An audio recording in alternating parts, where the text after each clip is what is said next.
बड़ी खबर दोस्तों बिहार से निकल कर आ रही है। बिहार चुनाव के बीच नीतीश कुमार ने भारतीय जनता पार्टी से दूरियां बनानी शुरू कर दी हैं। पहले वो नरेंद्र मोदी की चुनावी रैलियों के मंच पर नहीं गए और अब रोड शो से भी किनारा कर लिया, खुद को अलग कर लिया है। मेरे साथ भरत जी मौजूद हैं, बिहार घूम कर भी आए हैं और अब ये जो रोड शो से किनारा नीतीश ने किया, पहले रैली अब रोड शो, ये क्या इंडिकेशंस हैं? चंद्रकांत जी, पहले फेस की पिक्चर बिल्कुल क्लियर है। दूध की तरह तस्वीर बिल्कुल ब्लैक एंड व्हाइट में दिखाई दे रही है, पानी की तरह बिल्कुल साफ साफ आर पार भी दिखाई दे रही है। भारतीय जनता पार्टी पहले फेस में बढ़त लेती हुई बिल्कुल क्लियर कट दिखलाई नहीं दे रही है। पहले फेस की टक्कर बिल्कुल क्लियर है, जिसमें तेजस्वी और नीतीश की ही टक्कर है, इसमें कोई दो राय नहीं है। और नीतीश कुमार को ये बात पूरी तरीके से मालूम चल गई। मुख्यमंत्री हैं, लायू फैलायू सब उनके पास है, सोर्सेज उनके पास हैं। और नीतीश कुमार ने पहले चरण की एक आध रैलियों में तो नरेंद्र मोदी का साथ दिया, लेकिन उसके बाद जब अमित शाह ने यह कहा कि हम सम्राट चौधरी का कद बड़ा करेंगे, फलाने ढिमकाने को आगे बढ़ाएंगे, पहुंचाएंगे,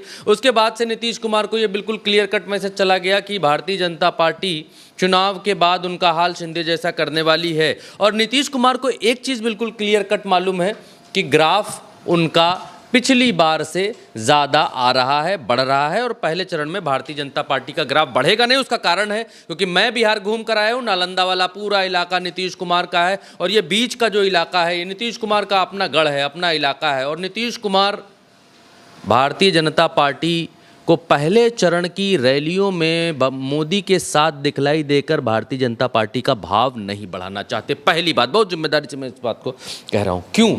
क्योंकि भारतीय जनता पार्टी को बिहार में समझ में ही नहीं आ रहा है कि वो करे तो करे क्या। इसलिए सिर्फ वो एक चीज कर रही है, जंगल राज। पकड़ कर रखिएगा इस बात को। और अमित शाह का ये बयान आरजेडी ने डाला है, आपको देखना चाहिए कि अमित शाह किस तरीके से होपलेस हैं। उनको समझ ही नहीं आ रहा है कि करना क्या है, कहना क्या है, बोलना क्या है। चलिए सुनाता हूं आपको, बढ़ा दें ऑडियो, सुना रहे हैं। अब यहां पर अमित शाह जो है तनख्वाह और पैसा बढ़ाने की बात कर रहे हैं। कितना किसका बढ़ाएंगे ये उनको समझ नहीं आ रहा। वीडियो हमारा नहीं है, वीडियो आरजेडी का है। और आंगनवाड़ी बहनों का भी 7,000 से बढ़ाकर 9,000 रुपया किया है। 7,000 से 9।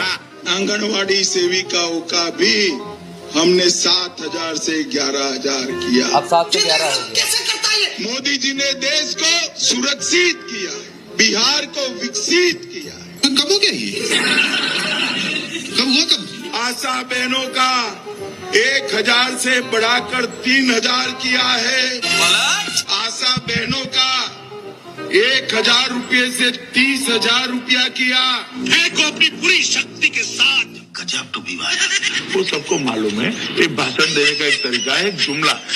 देखिए, ये आरजेडी ने अपने पेज पर, उनकी प्रवक्ता हैं प्रियंका भारती, उन्होंने इस बात को डाला है, लेकिन ये उस एंगल से नहीं है। हम इसको बताना इसलिए चाह रहे हैं कि भारतीय जनता पार्टी की पकड़ कितनी है इस चुनाव के ऊपर। भारतीय जनता पार्टी बिहार में सिर्फ नरेंद्र मोदी के चेहरे पर चुनाव लड़ रही है और नरेंद्र मोदी सिर्फ जंगल राज नाम के एक वर्ड पर चुनाव लड़ रहे हैं। उनका कीवर्ड पूरे चुनाव का सिर्फ यही है। और भारतीय जनता पार्टी का बिहार के चुनाव में कोई बहुत बड़ा योगदान या बहुत बड़ा ऐसा कुछ नहीं है कि वो आएंगे और ये कर देंगे, पलट देंगे, कर देंगे।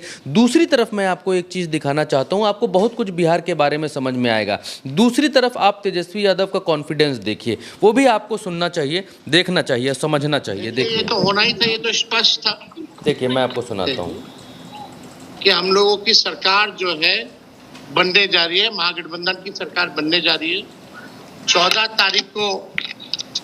तारीख को रिजल्ट आने वाला है। 18 तारीख को शपथ होगा और 26 नवंबर और 26 जनवरी के बीच में चाहे कोई जात के, कोई धर्म के, कोई भी अपराधी हो, बीच में खरवास आता है। इस खरवास में सभी अपराधियों को तेजस्वी जेल भेजने का काम करेगा। विजन देखिए, मैं इस बात से सिर्फ और सिर्फ विजन बताना चाह रहा हूं दर्शकों को भी कि विजन देखिए, कितना क्लियरिटी देखिए भारतीय जनता पार्टी में और आरजेडी में। भारतीय जनता पार्टी को ये समझ नहीं आ रहा है कि वो क्या देंगे, कितने देंगे। अभी इतना बताते हैं, फिर उतना बताते हैं, फिर इतना बताते हैं। नरेंद्र मोदी जी सिर्फ और सिर्फ वही बात करते हैं। तेजस्वी यादव कहते हैं कि 18 तारीख को 14 को रिजल्ट आएगा, 18 को शपथ लेंगे, 26 नवंबर से 26 जनवरी के बीच में जितने अपराधी हैं सबको उठाकर जेल में भेजेंगे। बिल्कुल क्लियरिटी है। और क्लियरिटी में कहते हैं सरकार बनते ही 20 दिन के भीतर सबको जितने हर घर में पक्की सरकारी नौकरी देंगे, 30,000 रुपये महिलाओं को। बिल्कुल जो है वो क्लियर है, बिल्कुल क्लियर कट तारीख के साथ और दिन के साथ, टाइम के साथ यहाँ पर तेजस्वी यादव कहते हुए नज़र आ रहे हैं, बतलाते हुए नज़र आ रहे हैं। इससे ये मालूम चलता है कि भारतीय जनता पार्टी के पास बतलाने लायक कुछ है नहीं। और नीतीश कुमार को ये बिल्कुल मालूम चल गया है कि इनका कुछ है नहीं, है सब हो करके निकल जाएंगे, है नहीं। पिछली बार नीतीश कुमार ने जो सर्वे कराया उसमें उनको ये मालूम चला कि पिछली बार चिराग पासवान ने 143 सीटों पर उम्मीदवार हमारे खिलाफ खड़े कर दिए थे, क्योंकि पासवान जो वोट है दलित समाज का बड़ा वोट, वो उसने हमको हरा दिया, वो चिराग के साथ चला गया, जिसकी वजह से हम पीछे गए थे। लेकिन इस बार नीतीश को लग रहा है वो गेन करेंगे और प्रधानमंत्री के साथ में आकर वो नरेंद्र मोदी की बुराई अपने साथ नहीं लेना चाहते हैं। 10-12 साल का दिल्ली वाले जो शासन है उसकी बुराई अपने ऊपर नहीं लादना चाहते हैं। बिहार के भीतर इन्होंने जो कुछ भी किया उसकी बुराई अपने ऊपर नहीं लादना चाहते हैं, इसलिए नरेंद्र मोदी से दूरी बनाते हुए दिखलाई दे रहे हैं। और नीतीश कुमार को ये मालूम है कि अगर इस चुनाव में उनकी सीटें कम रह जाती हैं तो उनकी पार्टी का टूटना तय है, उनकी पार्टी को भारतीय जनता पार्टी तोड़ देगी। एक वीडियो आपको दिखलाता हूं, उससे और आपको समझ में आएगा। नरेंद्र मोदी के रोड शो में नीतीश नहीं गए, ये खबर है, लेकिन खबर ये भी है कि नरेंद्र मोदी के रोड शो में ललन सिंह उनकी गाड़ी के ऊपर खड़े हुए हैं। ये छोटी खबर नहीं है और नीतीश कुमार ये बात बहुत अच्छी तरीके से जानते हैं। नीतीश कुमार को ये बात बहुत अच्छी तरीके से समझ में आ चुकी है कि जब उनके लोग नरेंद्र मोदी के साथ में हैं, आप देखिए यहाँ पर नरेंद्र मोदी रोड शो कर रहे हैं और उनके लोग रोड शो में उनके साथ में हैं, तो नीतीश कुमार कच्चे खिलाड़ी नहीं हैं, वो अपनी पूरी पक्की तैयारी कर रहे हैं और भारतीय जनता पार्टी से ज़्यादा सीटें लाने की कोशिश कर रहे हैं। और बिहार में भारतीय जनता पार्टी चाहती है कि हम उनको नीचे कर दें, लेकिन नीतीश कुमार हर हाल में भारतीय जनता पार्टी को पीछे करके आगे आना चाहते हैं और इसमें फ़ायदा तेजस्वी यादव को मिलता हुआ दिखलाई दे रहा है। कैसे, उसको भी मैं इलोबरेट कर देता हूँ। देखिए, तेजस्वी यादव बार बार ये कह रहे हैं सरकारी नौकरी और युवाओं के बारे में, वो बार बार मैं बताना नहीं चाहता हूँ, वो बार बार इस बात को कह रहे हैं। नरेंद्र मोदी सिर्फ और सिर्फ 20, 25, 30 साल पुराना वाला जंगल राज याद दिला रहे हैं और वो याद दिलाने के क्रम में वो इस बात को कह रहे हैं कि जो बड़े बूढ़े लोग हैं वो 25 साल के लोगों को बताएं कि जंगल राज कैसा। जैसे उदाहरण के लिए कुछ दिन पहले गोलू कांड याद दिलाया था 2001 वाला, उसको भूल जाइए। कल उन्होंने रैली की आरा में शायद, और उस रैली में, हाँ आरा में ही, और नरेंद्र मोदी ने ये बात कही कि यहाँ पर आपके यहाँ एक डॉक्टर थे और डॉक्टर को किडनैप कर, मतलब अपराध की जो कहानियां हैं क्राइम फाइल्स में भी ऐसे नहीं सुनाई जाती होंगी। वो एक और आता है क्राइम पेट्रोल में भी ऐसे नहीं सुनाई जाती होंगी जैसे नरेंद्र मोदी अपने मंच से सुनाते हैं। एक अपराध की कहानी को पकड़ते हैं और उसको पूरा सुनाते हैं। तो अब जो इस देश में चैनल के प्रोड्यूसर्स हैं, क्राइम फाइल वाले हैं या क्राइम पेट्रोल वाले हैं, वो नरेंद्र मोदी का भाषण उनको पूरा सुनना चाहिए और उनको हर जिले में जहाँ जहाँ वो रैली करने जाते हैं वहाँ वहाँ एक क्राइम की कहानी को सुनाते हैं। लेकिन इसी बीच नरेंद्र मोदी अनंत सिंह की क्राइम फाइल्स की कहानी नहीं सुनाते हैं। इसी बीच नरेंद्र मोदी आरा में जो लोग मार दिए गए, 2 लोग मार दिए गए उपेंद्र कुशवाहा को, उनकी कहानी नहीं सुनाते हैं। सीवान में जब वो रैली कर रहे हैं घूम घूम कर, सब इंस्पेक्टर ASI की मारकर फेंक दिया गया, उसकी कहानी नहीं सुनाते हैं। नरेंद्र मोदी कहानी सुनाते हैं, पुरानी कहानियां सुनाते हैं जो क्राइम पेट्रोल और क्राइम फाइल्स पे बिल्कुल फिट बैठ सकती हैं और उनके प्रोड्यूसर्स को नरेंद्र मोदी से संपर्क करना चाहिए। अच्छी तरीके से एलोबरेट करते हैं और एक आध कहानियाँ उनसे लिखवा भी लेनी चाहिए। नरेंद्र मोदी ये नहीं बताते हैं चंद्रकांत जी कि बिहार के लोगों के लिए वो ट्रेन क्यों चलाते हैं, फैक्ट्री क्यों नहीं खुलवाते हैं, बिहार के लोगों को क्या मजदूर समझ रखा है, बिहार में पलायन क्यों नहीं रुक रहा है। ये तो डबल जिम्मेदारी नरेंद्र मोदी की बनती है, प्रधानमंत्री की बनती है कि पलायन रुके बिहार के भीतर, फैक्ट्रियां लगें बिहार के भीतर, लेकिन उस पर कोई बात नहीं है, उस पर कोई चर्चा नहीं है। एक तस्वीर और मैं आपको दिखलाना चाहता हूँ। ये तस्वीर जो है ये तेजस्वी यादव की रैलियों की तस्वीर है। ये देखिए, ये तेजस्वी यादव की रैली है, उनके अपने अकाउंट से ये तस्वीर पोस्ट की गई है, क्योंकि हम इसको बढ़ा चढ़ाकर इसलिए भी नहीं बता सकते, हालांकि भीड़ बहुत है, लेकिन हम इस पर ज़्यादा फोकस इसलिए नहीं करते हैं क्योंकि ऐसी तस्वीरें पिछली बार भी आई थीं। पिछली बार के चुनाव में, 2020 के चुनाव में भी हमने ऐसी तस्वीरें देखी थी। हाँ, ऐसी तस्वीरें हमने देखी थी जिन तस्वीरों में तेजस्वी यादव भाग भाग कर जाते हैं, दौड़ दौड़ कर प्रचार करते हैं, और हालांकि बहुत ज़्यादा अंतर से वो नहीं रहे। वैसी ही तस्वीर कुछ इस बार भी आई है चंद्रकांत जी, वो आपको देखना चाहिए। ये रही तेजस्वी यादव की वो तस्वीर, इस बार की तस्वीर, जिसमें तेजस्वी यादव भाग रहे हैं और हेलीकॉप्टर को पकड़ने के और हेलीकॉप्टर से उतरकर भाग रहे हैं और मंच पर जा रहे हैं, क्योंकि एक एक दिन में तेजस्वी यादव की 15-15 रैलियाँ लगी हुई हैं। नरेंद्र मोदी बिहार में आज की तारीख में एक दिन में 2 रैलियाँ करते हैं, और अमित शाह 2 करते हैं, और बाकी के इनके मुख्यमंत्री वगैरह इधर उधर रैलियाँ करते हैं। लेकिन तेजस्वी यादव एक दिन में 15-15 रैलियां आज की तारीख में कर रहे हैं। राहुल गांधी रैलियां कर रहे हैं, प्रियंका गांधी रैलियां कर रही हैं, मुकेश साहनी रैलियां कर रहे हैं। अलग अलग जगहों पर टक्कर बहुत तगड़ी है और कड़ी है। एनडीए वर्सेस इंडिया चल रहा है, महागठबंधन वर्सेस इंडिया चल रहा है।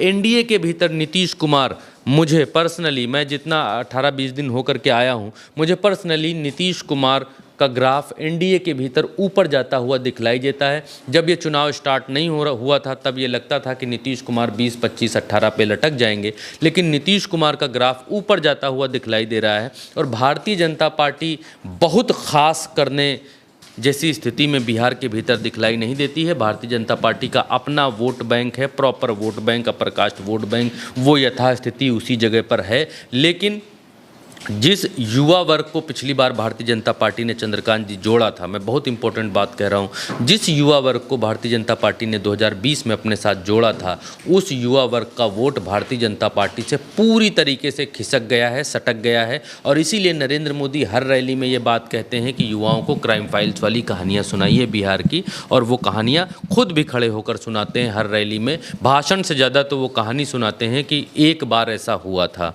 ताकि वो युवा जुड़ा रहे। और भारतीय जनता पार्टी को इस बात का बहुत ज़्यादा डर है कि अगर वो युवा छिटक गया तो भारतीय जनता पार्टी बहुत नीचे आ जाएगी, क्योंकि सिर्फ अपर कास्ट वोट से काम चलने वाला नहीं है। सिर्फ अपर कास्ट वोट के ज़रिए सरकार नहीं बनाई जा सकती है। जिस तरीके से तेजस्वी यादव ने इस बार टिकट का बंटवारा किया है, सब जातियों का, धर्मों का ध्यान रखते हुए किया है, वो भारतीय जनता पार्टी के लिए बहुत ज़्यादा चिंता का विषय है। और बिहार की स्थिति अगर कोई पूछे कि आज तारीख में क्या है, आज की तारीख में, तो आज की तारीख में भारतीय जनता पार्टी की बिहार में ज़मीन खिसकती नज़र आ रही है। नंबर 1, तेजस्वी यादव का ग्राफ बहुत तेज़ी से बढ़ता जा रहा है। तेजस्वी यादव लोगों के भीतर ये मैसेज कन्वे करने में कामयाब हो रहे हैं कि उनका शासन लालू प्रसाद यादव के शासन की तरह नहीं होगा। और तीसरी चीज़ कि नीतीश कुमार का ग्राफ भारतीय जनता पार्टी से ज़्यादा बढ़ेगा। और बिहार के भीतर जो आज का सिनेरियो है, वो सिनेरियो ये है कि पहले जातीय बंधनों में जितने लोग जकड़े थे, उतने लोग आज भी जकड़े हैं। सिर्फ 2 लोग विनिंग फैक्टर में हैं। एक विनिंग फैक्टर है युवा वर्ग, जिसका डर भाजपा को है, ये पूरा चंक कटकर तेजस्वी की तरफ आता हुआ दिखलाई देता है। और महिला वर्ग नीतीश के साथ अटका हुआ दिखलाई देता है। थोड़ा बहुत महिला वर्ग तेजस्वी, वो लाभार्थी वाला महिला वर्ग, उसको जो 30,000 रुपये जिसको देने का वादा तेजस्वी ने किया है, वो महिला वर्ग थोड़ा बहुत कटता हुआ मुझे दिखलाई देता है। थोड़ा बहुत कटता हुआ, बहुत बड़ा चंक तेजस्वी यादव ले जाएंगे ये मुझे दिखलाई नहीं देता। लेकिन युवाओं का पूरा चंक तेजस्वी यादव अपने साथ लेकर के जा रहे हैं, जो भारतीय जनता पार्टी के साथ पिछली बार पुलवामा के बाद, या फिर जो जहाज़ गिर गया था, नाम उनका मैं भूल गया, उनकी वजह से, या फिर राष्ट्रवाद की जो लहर थी उसकी वजह से जो भाजपा में युवा वर्ग गया था, वो युवा वर्ग पूरी तरीके से शिफ्ट हो रहा है तेजस्वी में।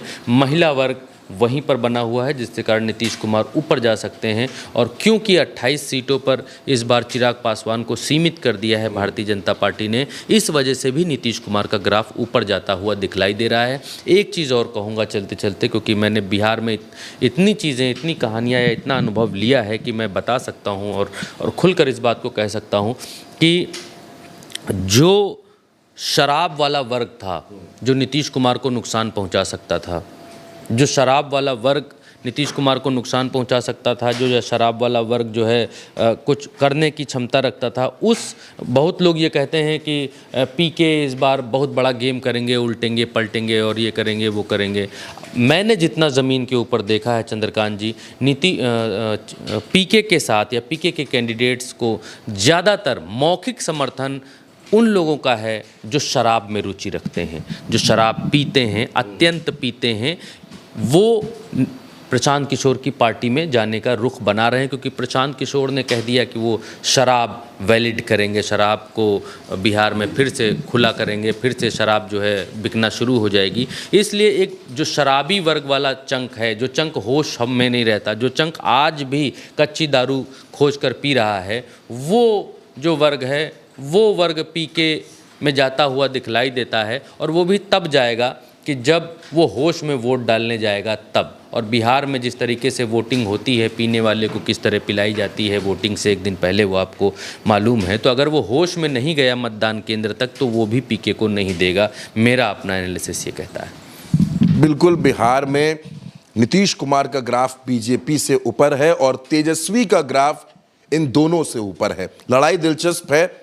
अब 14 नवंबर के नतीजे बहुत कुछ तय करेंगे, लेकिन नीतीश और मोदी में आई दूरियां एनडीए का बड़ा नुकसान कर सकती हैं। फिलहाल इस चर्चा में हमारे साथ इतना ही। आप उल्टा चश्मा यूसी के साथ बने रहिए, जुड़े रहिए। नमस्कार।